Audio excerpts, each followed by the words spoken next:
First day of free agency, signing defensive tackle Javon Hargrave to a 4-year, $84 million deal. I'm here to break it down and tell you guys exactly what it means going forward, but also for 2023. Stay tuned. Let's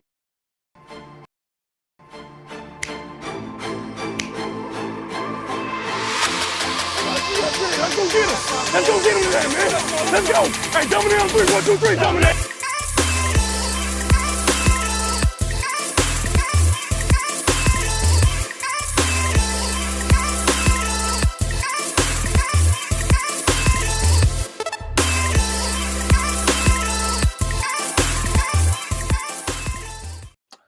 What's going on, everybody? Welcome back to the show. Well, the 49ers, they surprised everybody today because they went out on the first day of the first day of the tampering period, and they made a huge move. They signed Javon Hargrave to a 4-year, $84 million deal. This is the number one defensive tackle on the market after Deron Payne was taken off with the franchise tag by the Washington Commanders and then eventually signed a 4-year, $90 million deal yesterday. This is huge. The 49ers broke the bank here for Javon Hargrave, but they only paid $40 million in overall guaranteed money, and so that's big. Remember the disparity between guaranteed money and the real contract. Guaranteed money is the one that matters, not necessarily the $21 million in average annual salary. But the 49ers were going to go through this offseason and really this free agency period with the strategy they normally employ, which is they're going to go after free agents in the first 2 days of the legal tampering period. And then on Wednesday, when the league year starts and they have to get under the salary cap and then figure out how to maneuver when signing their free agents, they understand what their salary cap situation is like, and utilizing that information, they go ahead and restructure. I think that it's certainly going to be interesting who they restructure. As for who I believe they restructure at the moment, I think that number one, it's going to be Fred Warner and Christian McCaffrey. I think that those are the two likeliest options. Remember, Nick Bosa has been an option I floated around all offseason, but unless he signs his extension on Wednesday itself, I don't think that the 49ers are going to get the 8 to 9 million that they can get with Nick Bosa's contract extension on Wednesday itself, meaning they may need to restructure a different contract, one that they might not want to touch as much, such as George Kittle's, such as Arik Armstead's, or even Trent Williams's. Those are the three deals that I said I wouldn't touch early on in the offseason. But if they had to, I would prefer they touch Armstead or Kittle as opposed to Trent Williams, given how Williams's deal is he's on contemplating retirement, and so that might be a something to think about. But let's talk about Javon Hargrave first. 4 years, 84 million, 40 million guaranteed. And so what does this mean for the 49ers? Well, first of all, Javon Hargrave is a hell of a player. When we talked about initially in free agency who I thought the 49ers should go after, I said they need to focus on defensive tackle. That should be their number one priority in free agency over offensive line, over edge.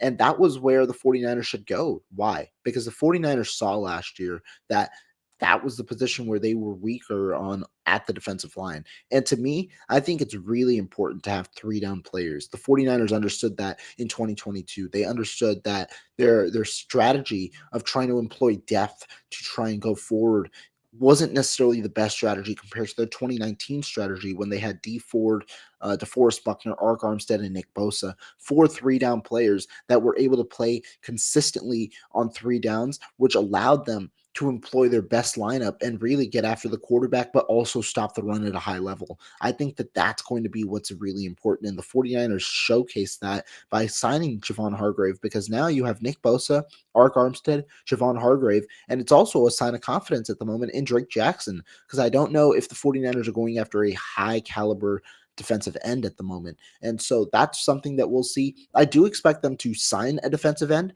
just given how that is one of the deeper markets in a pretty weak free agency class. I do expect them to sign one. I just don't know now if it's going to be one of the top end defensive ends or it's going to be a guy who they can get for value. And so that's kind of how I'm looking at the moment with the 49ers. But I really like the move for the 49ers in getting Javon Hargrave here, because when you talk about Javon Hargrave, he's a guy who really changed things for the Philadelphia Eagles this past year. In my opinion, he was one of their best players on the defensive line, if not their second best player behind Hassan Reddick. Reddick, obviously, with the 16.5 sack season, that was the one that caught eyeballs for everybody because he's the guy who also knocked out Brock Purdy in the in the NFC Championship game. But Javon Hargrave in the middle was almost as disruptive. He had 11 sacks this year, 16 quarterback hits, and he was really good against the run as well. I think that while the contract might be a little high, a bit on the higher end, given for a guy who's 30 years old going hitting free agency at the moment, I think that it could be a little high, but it's still a very high caliber player that should be able to thrive in this San Francisco defense. I think that that's important. And the 49ers here, I think that they I think they did a really good move here in signing Javon Hargrave. Now, let's talk about what this might mean for the future because many are wondering where are the 49ers going to get the money and how does this work for the future because they have Arik Armstead who they're paying 20 I think it's 24 million this year and 26 million next year after the restructuring his contract. What's going to happen to Armstead and how do the 49ers afford three mega deals on the defensive line? Well, at the moment, I can envision two scenarios. One, Arik Armstead, they don't restructure him and they let him play out this year of his contract before looking to move him next year and saving around $15 million of his $26 million cap hit. I think that they could do that. Why? Because Javon Hargrave's cap hit in year one of his deal is going to be fairly low, which means that they can afford it's essentially like if you accumulate a couple of the rotational pieces into one player. That's what Javon Hargrave's contract's going to look like. It should be under $10 million in terms of the cap hit, but it might be maybe $6 to $8 million. And that's something the 49ers can work with in terms of creating $6 to $8 million of cap space this year without having to make any major restructure moves with guys that they've already restructured at least once. But next year, his cap hit should skyrocket a little more.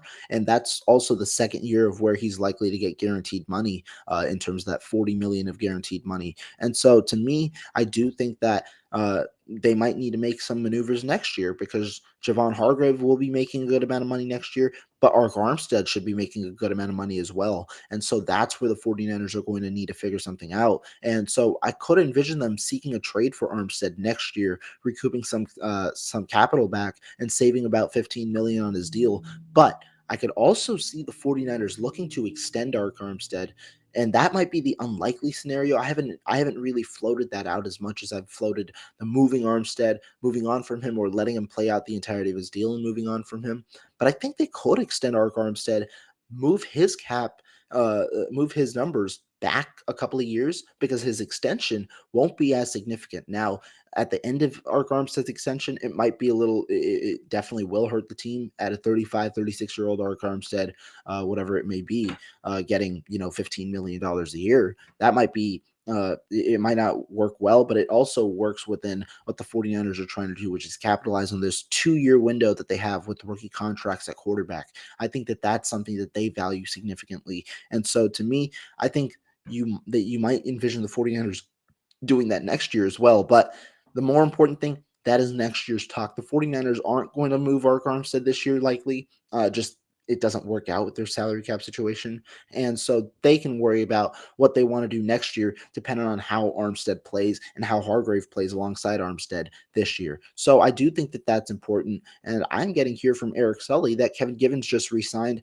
I believe that this was going to be one of the more likelier ones because Kevin Givens was a guy who I believe was a restricted free agent. He was going to return.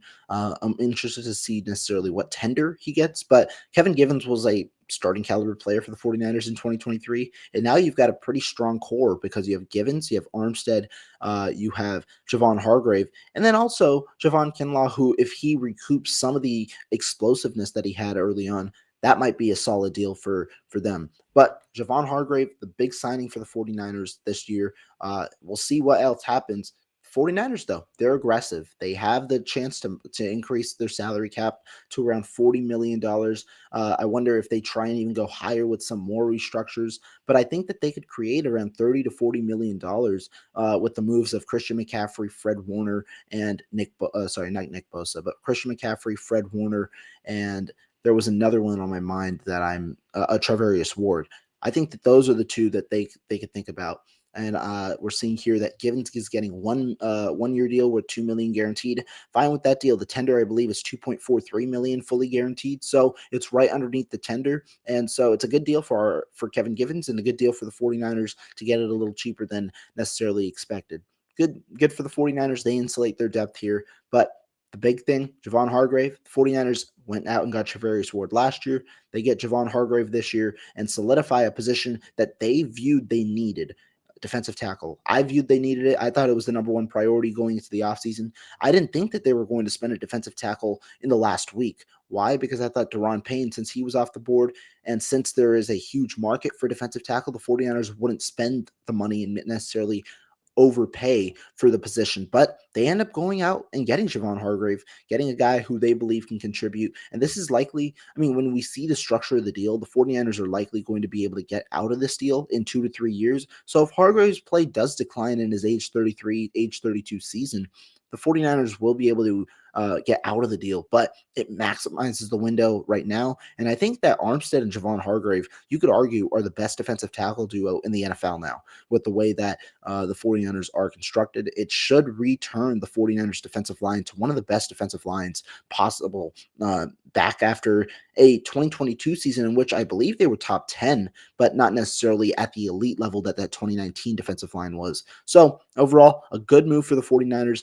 Broke down the cap situation, how it might work with the Arik Armstead situation as well, and what Javon Hargrave should bring. Thank you guys so much for watching. We'll be back very soon. Later today, I have a video coming out, so make sure to tune into that. Be sure to subscribe as well. I really appreciate all of you guys with your support. But thank you guys, and we'll see you guys next time.